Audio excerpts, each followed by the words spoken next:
Magaalaa Adaamaatti waajjirri galiiwwanii kutaa magaalaa Luugoo labsii taaksii fooyya'ee bahe irratti daldaltootaaf iddoo hojii isaaniitti hubannoo kenne. Labsii taaksii fooyya'ee bahe 1395 muraa 2017 irratti daldaltootaaf iddoo hojii isaaniitti hubannoo kennine jedhan. Waajjira galiiwwanii kutaa magaalaa Luugootti dursaan garee barumsa kaffaltoota gibiraa fi komii taaksii obbo Tsaggaayee Nuguse. Labsichi ramaddii sadarkaa kaffaltoota gibiraa A, B fi C ture. A fi B qofatti deebisuun kanneen B jala jiran galmee herregaa fi nagahee qabachuuf kan hin dirqisiifne akka ta'e eeran. Dhimmi hubannoo iddoo kafalaa gibiraatti kennine labsii fooyya'e 1395/2017 baheedha.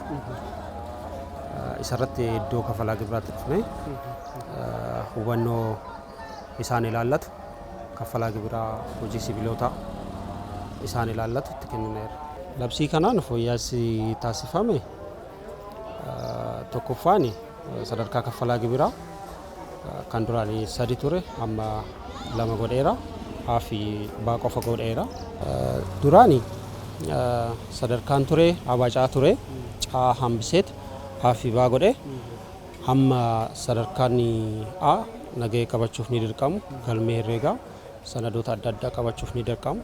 Baan immoo nagahee qabachuuf hin dirqamu sanada adda addaas qabachuuf hin dirqamu akkasumas galmee herreegaa qabachuuf hin dirqamu. Kana dura baani tiyootii muraa ture nagahee ni qabata galmee herreegaas ni qaba ture. Baan amma nagahee simur dirqamoota adda addaarra bilisa ta'eera jechuudha. Fedhiidhaan garuu qabachuu ni danda'u jechuudha. Kaffaltoonni gibiraa kana dura waggaatti erga irratti baay'ate al tokko kaffalan hafe ji'a sadiin jala akka kaffalan taasisaa ibsan. Fooyya'insi guddaan godhame waannoo kaffaltii bara darbe jechuun kan bara 2017 kwartariidhaan ji'a sadiin akka kaffalamu labsameera jechuudha. Sarratti kennineerra wizoollingiidha. Wizoolingii kaffaltii dursaa jechuudha. Kan duraan 2 ture amma 3tti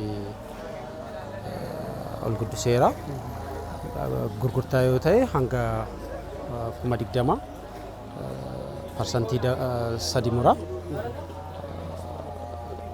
Tajaajila yoo ta'e immoo parsantii 3 qarshii 10,000 irratti muraa jechuudha. Kana irratti kennine. Ta'umsi kaffaltii gibiraa tajaajila kiraa manaa kana dura waggaatti 7,000 irraa eegalee kaffalamaa ture. Labsii fooyya'ee kanaan 24,000 ta'uu fi mindaa irraa galiin gibiraa hanga qarshii 2,000tti jiru taaksii irraa bilisa yoo ta'u 2,001 irraa eegalee dhibbeentaa 15 irraa jalqabuun sadarkaan dabalaa adeemaa ibsan.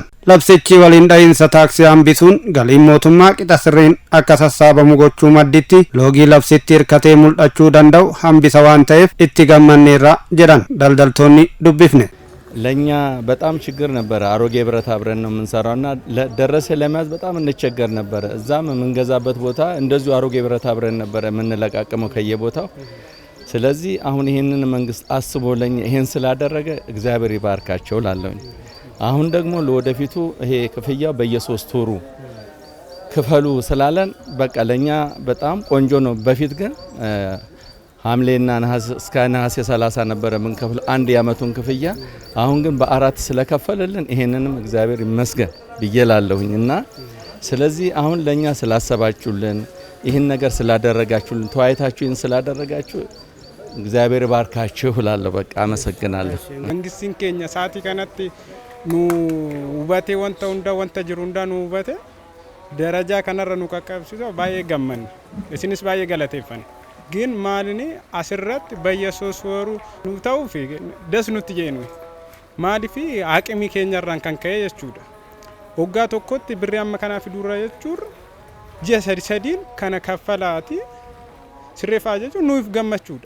ይህንን አሮጌ ብረት አብረት ስንሰራ በምንሰራበት ሰዓት ብዙ ችግር ውስጥ ነበርን። እቃውን ስንሰራ ደረሰኝ ግዢ ላይ በጣም ስለማናገኝ ከስራችን አንፃር ብዙ ተቸግረን ደረሰኝ እንይዛለን አንይዝም በሚል ብዙ ትግል ውስጥ ነበርን። ከመንግስትኛም የመንግስት አካላቶችም ተቸግረውበት ነበር ስራችንን። አሁን ግን መንግስት ባስቀመጠልን የሥራ እድል በጣም ደስተኛ ነን። በኩራት እንሰራለን ካሁን በኋላ። ይሄ ህግ ስራ መጀመር ለሚፈልግም ሰው በጣም ደስ የሚል ነገር ነው። ምክንያቱም ብዙ ሰዎች ስራ መስራት ይፈልጋሉ፣ ግን ይህንን ነገር ከግብር ጋር በተያያዘ ብዙ ሰው እንዴት አድርጌ ነው የሚለው ነገር ይፈራ ነበረ። አሁን ግን የተቀመጠው አዋጅ ወይም ኤና ቢ ወይም ደግሞ ሀሌታ ዋና ለ የሚለው አዋጅ በጣም ደስ የሚልና ማንኛውንም ሰው የሚያሳትፍ ነው።